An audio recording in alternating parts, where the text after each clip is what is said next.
they are tired, they're exhausted.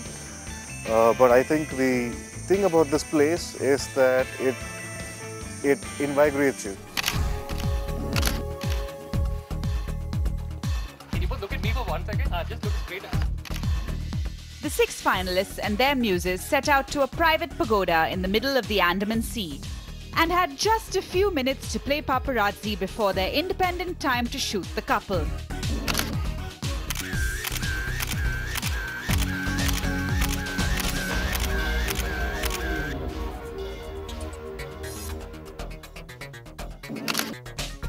Each photographer scrambled for the perfect shot with their own eccentric methodology.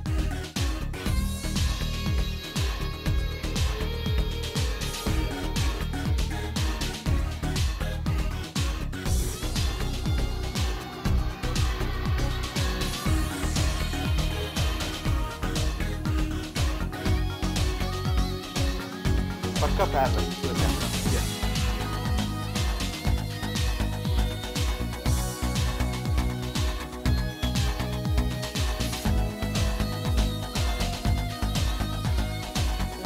Ready? Shooting.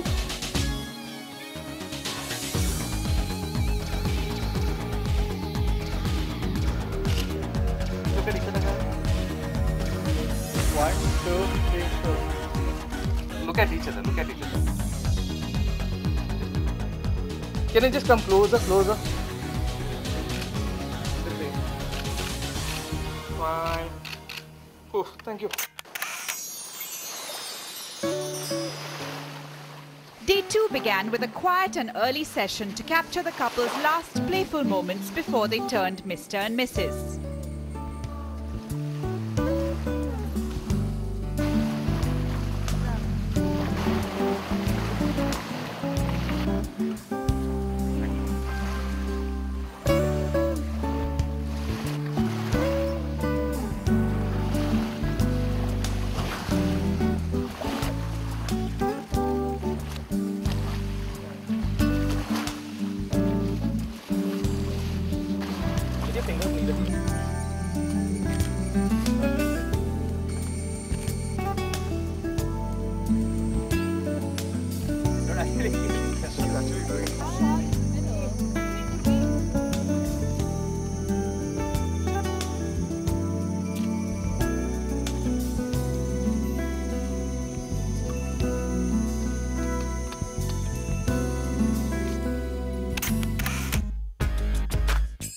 Nuptials on the beach in a floral tent had each photographer prop themselves on or even in the sand to make sure they make the best of their muses.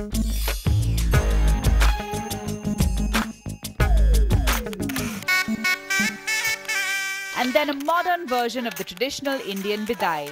Champagne instead of tears, followed by a private drive after sunset to end the night.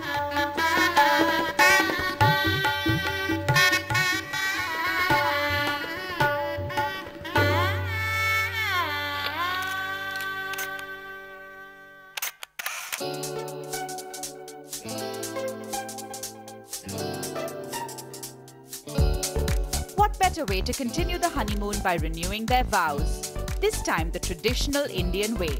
The complete package, Fehras included.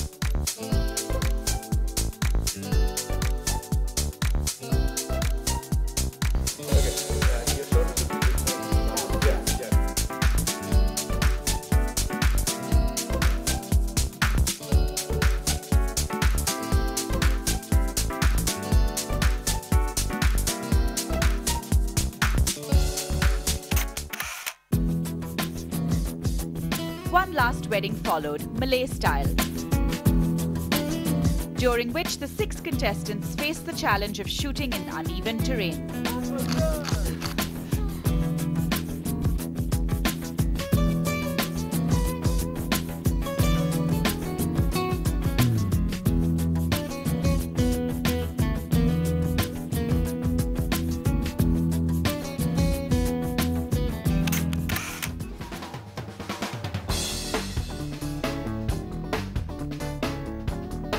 Day 3, another early start, this time to capture the couple's exuding romance during their nautical tour of Langkawi's neighbouring islands aboard a private yacht.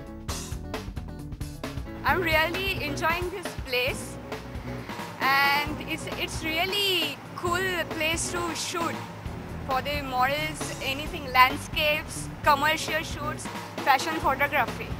Yeah, so it's really sexy place to shoot.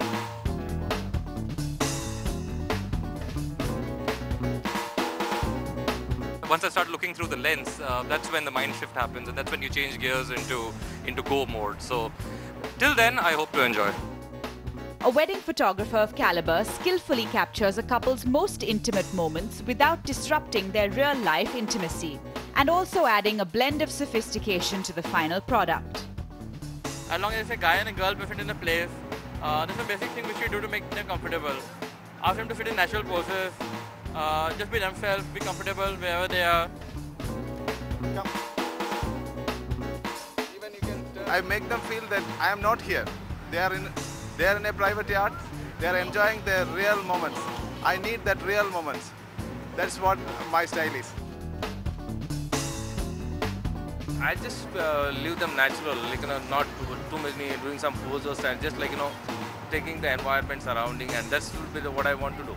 And that's most important, because the moment we tell something, so we are playing with their emotions, it's all fake, and giving the natural pose and whatever, let them live like this. So that will be the best strategy.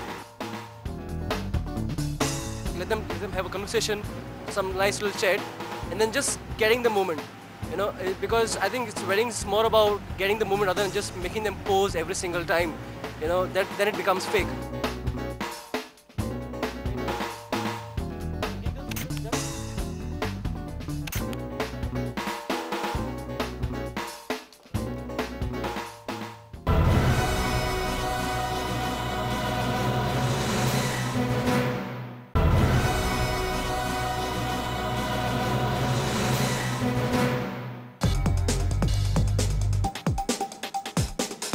Day 4 saw the contestants pack their bags and travel to Kuala Lumpur, Malaysia's capital, most populous city and home to the famous Petronas Twin Towers.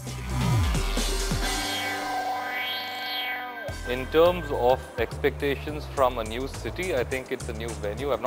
Honestly, I've not seen much of the city to make a definite conclusion, but from what I've heard and what I've seen, KL is a beautiful city. There's a lot to see. It's a stark contrast from Langkawi, because Langkawi was a beach resort.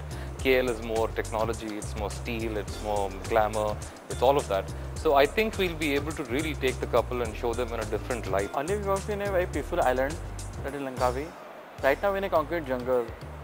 So we're hoping for a more different kind of wedding or different kind of setup here. Maybe something more urban. It's a different thing. That is a nature photography to shoot for the couple. This is like an architectural shoot.